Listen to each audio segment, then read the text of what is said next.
Ever get that feeling? You know, like when you're watching a movie or a show and it just pulls you in and like you're not just watching it, you're there. Yeah, totally. It's like that desire we all have to escape, to experience something beyond, our everyday lives. Exactly. And, that's what we're diving into today, these amazing worlds that we see on screen, worlds that make us think like, wow, I wish I could go there. It's really incredible what a well-crafted world can do. Do you know how it can completely capture an audience? Absolutely. And we've got this great piece from Yardbarker. It lists like 20 of these incredible fictional worlds, and they're all so different. You've got fantasy worlds, futuristic worlds, even some really interesting suburban So a settings. real mix, it sounds like a journey across the spectrum of imagination. Exactly. And like our goal today is to figure out what makes these worlds so captivating. Yeah. What is it about them that makes us wish they were real? You as a listener, you've probably felt this yourself. You've probably seen a movie or a show and thought like, man, I wish I could be a part of that. Right. It's like they tap into something deep within us. Yeah, for sure. So we're hoping to shed some light on why these imaginary spaces hold such a strong grip on our imaginations. Sounds fascinating. Okay, so let's start with a world that for many like defines magic on screen, the wizarding world of Harry Potter. Oh, yeah. The Wizarding World, it's fascinating how it blends the magical with the ordinary. Like J.K. Rowling, Yeah. she didn't just create magic, she created a whole hidden society right alongside ours with its own rules and history and institutions. It's so well thought out. Like even Hogwarts, it's not just a magic school. It's this place full of tradition and wonder. It's like the ultimate wish fulfillment for an education that's anything but boring. Right, who hasn't dreamt of getting that Hogwarts letter? The idea of a world where you can brew potions and fly on broomsticks. It's like this deep desire for wonder to be part of everyday life. It's more than escapism. It's about imagining a reality where the impossible is possible. Absolutely. And, the article even mentions the Fantastic Beasts films and how they expand on this even further, showing us all these amazing creatures and hidden corners of the wizarding world. Right? It just keeps getting bigger and more immersive. And speaking of immersive worlds, let's move on to Pandora from Avatar.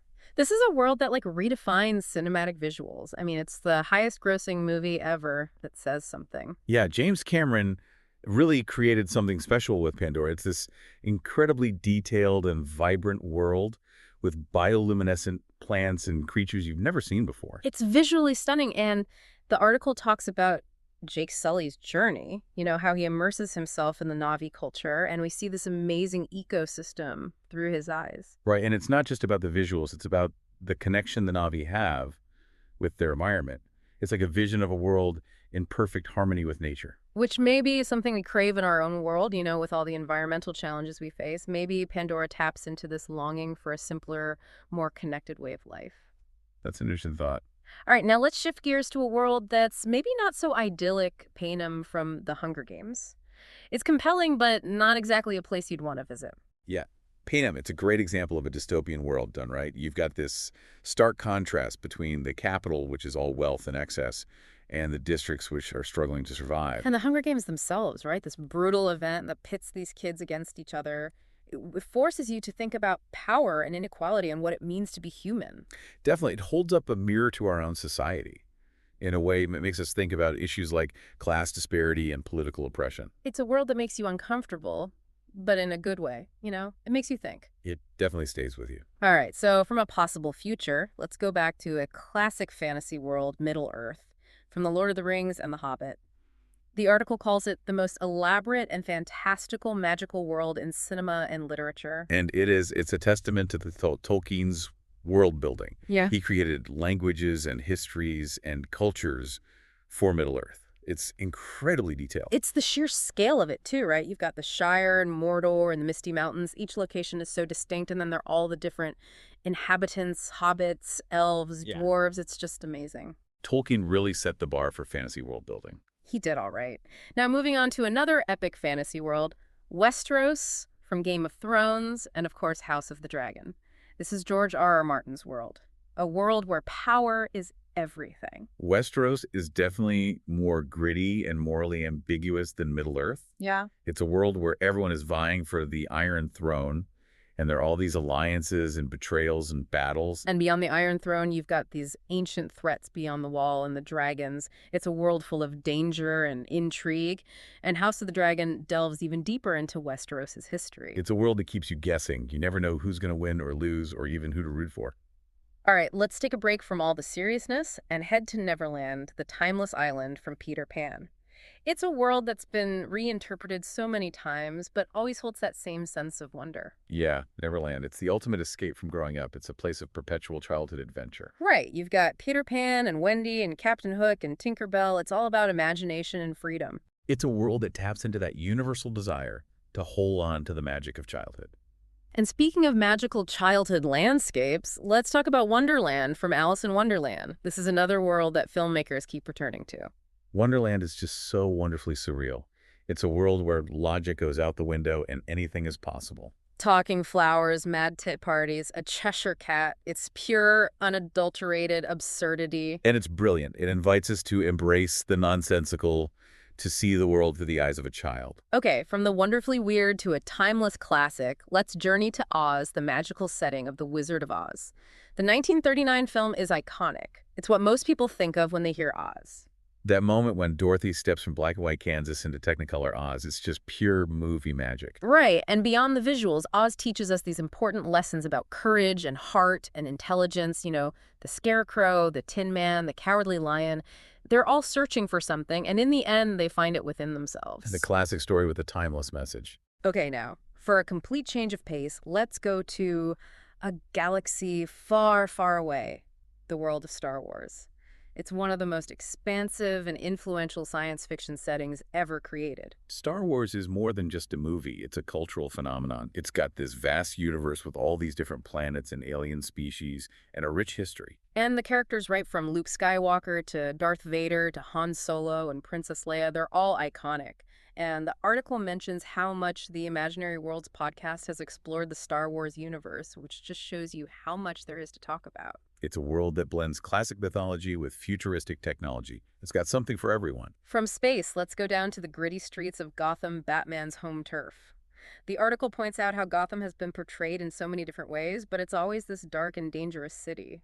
Yeah, Gotham's almost like a character itself. It shapes Batman and it shapes his villains. It's the perfect setting for a story about crime and corruption. And it's home to some of the most iconic villains in comic book history. The Joker, the Riddler, the Penguin. They're all so larger than life. Gotham really explores that tension between order and chaos. It's a city that's constantly on the brink. Okay, let's move on to a more recent and very unique setting. Wakanda from Black Panther. It's this technologically advanced African nation, and it's a standout in the MCU. Wakanda is a great example of Afrofuturism. It blends advanced technology with traditional African culture. Yeah. It's got this unique visual style and a rich history.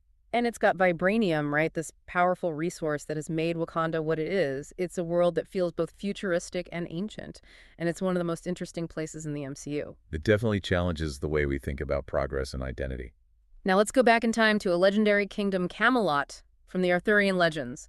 It's a world of chivalry and honor and magic. Camelot is often portrayed as this idealized medieval kingdom.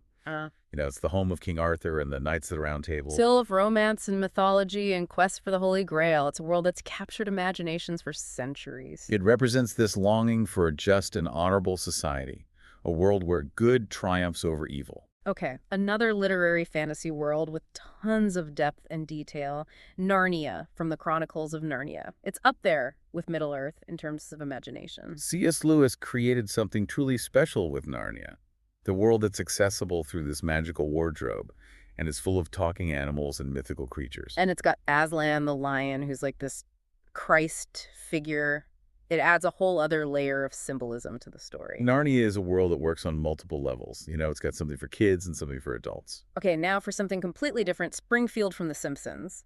It's a suburban setting, but it's so iconic. It's this exaggerated but somehow relatable vision of America. Springfield is like a microcosm of American society. It's got all these quirky characters and familiar locations like the Quickie Mart and Moe's Tavern. And the Simpson family themselves, right? Homer and Marge and Bart and Lisa and Maggie, they're like the quintessential American family, even though they're so over the top. The Simpsons is so good at satirizing American culture. It makes you laugh, but it also makes you think. All right, let's stay in the world of animation for a bit and go to Bikini Bottom from SpongeBob SquarePants. It's just pure underwater silliness. Bikini Bottom is a world where anything can happen. It's got a talking sponge who works at a fast food restaurant, and his best friend is a starfish who lives under a rock. And it's got Squidward, who's constantly annoyed, and Mr. Krabs, who's obsessed with money, and Plankton, who's always trying to steal the Krabby Patty secret formula. It's just nonstop absurdity. It's a world that embraces the power of imagination and silliness. Okay, back to epic fantasy, Ranland from The Wheel of Time. It's a world that's gained a huge following thanks to the books and now the Prime Video series. Yeah, Ramland is actually a fan-made term. It's named after the main character, Rand al'Thor. But the official name is The World of the Wheel, and it's incredibly detailed. It's got all these different nations, each with its own culture and history, and there's this intricate magic system and ancient prophecies. It's a world that really draws you in. It's one of those worlds that you can just get lost in. Okay, now, for a truly epic world, Arrakis from Dune Frank Herbert created something amazing with this desert planet. It's harsh and unforgiving, but also strangely beautiful. Arrakis is more than just a setting. It's a force of nature. It's the only source of spice which is essential for space travel, and it's home to these giant sandworms. And the 2021 film really captured the scale and beauty of Arrakis. It's visually stunning, and the sound design is incredible. Arrakis shows how a well-crafted environment can drive a story. The planet itself is a character. All right, let's go to a more heartwarming world, Burke, from How to Train Your Dragon. It's a Viking village, but instead of fearing dragons, they learn to live with them. Burke is visually stunning, with its cliffs and forests and hidden coves. It feels like a real place. And the relationship between the Vikings and the dragons is so well done. It's a story about understanding and acceptance and the bond between humans and animals. It's a great film, and Burke is a big part of what makes it so special. Now let's go to a world steeped in mythology, Asgard, from the Thor films. It's based on Norse mythology, but the MCU has put its own spin on it. The MCU's Asgard is this visually stunning realm with golden palaces and advanced technology. It's the home of Thor and Odin and Loki. And the Bifrost, the rainbow bridge that connects Asgard to the other realms, it's so iconic. It's a world that feels both ancient and futuristic. It's a great example of how the MCU can take these mythological concepts and make them feel fresh and exciting. And finally, let's dive into the depths of Atlantis from Aquaman. It's another mythical location that's been portrayed in many different ways, but the Aquaman version is really unique. Yeah, the Aquaman Atlantis is this vibrant underwater kingdom. It's full of amazing creatures and Atlantean technology. It's so different from the typical image of Atlantis as a lost city. It's full of life and energy. And the article even mentions a bongo-playing octopus, which is pretty awesome. The Aquaman Atlantis is a great example of how to reimagine a classic myth. So there you have it, a deep dive into some of the most amazing fictional worlds out there. From magical schools to distant galaxies to underwater kingdoms, these worlds capture our imaginations and make us wish they were real. And as the Yardbarker article points out, it's the detail, the characters, the lore that make these worlds so immersive. We want to believe in them because they feel so real. And that brings us to our final thought for you, our listener. As you think about all these worlds, what is it about them that resonates with you? What do they say about our hopes and dreams and fears? Maybe you'll find some answers by exploring other lists of fictional worlds like the one on Wikipedia. There's a whole universe of imagination out there waiting to be discovered. Just keep exploring and keep dreaming. And we'll see you in the next deep dive. See you then. Bye.